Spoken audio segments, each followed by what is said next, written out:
বন্ধুরা, আমি আজকে দেখো মিয়েলে মাছ বানিয়েছি আর এতে খুব সুন্দর হয়েছে। আর রেসিপিটা তোমরা দেখে নাও, প্রথম থেকে শেষ পর্যন্ত দেখবে আর কীভাবে বানিয়েছি পুরোটাই দেখবে। চলো রেসিপিটা আগে দেখবে। মাখা বানানোর জন্য প্রথমে আমি এর মধ্যে দেবো পেঁয়াজ কুচি, এবার দেবো কাঁচা লঙ্কা, টমেটো, এবারে রসুন বাটা, এবারে হলুদ গুঁড়ো, এবারে লঙ্কা গুঁড়ো, এবারে দেবো অল্প করে নুন। মাছে নুন দেওয়া ছিল তাই অল্প করে দিলাম। এবারে দেবো সর্ষের তেল। এবার এটাকে ভালো করে মেখে নেব। এগুলো আলু ভাজার মতো টুকরো করে নিচ্ছি, এগুলো ভাজবো। আলু ভাজা হয়ে গেছে, তুলে নেব। ওই তেলের মধ্যে এই ম্যারিনেট করা মাছগুলো দিয়ে দেবো।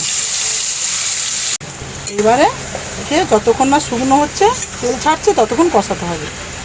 এইবার আলুগুলো দিয়ে দিয়েছি। এবারে ভালো করে একটু এবারে ধনে পাতাগুলো দিয়ে দেবো।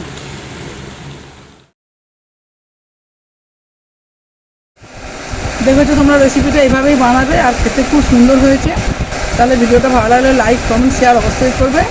দেখা হচ্ছে পরের ভিডিও। Tata, by.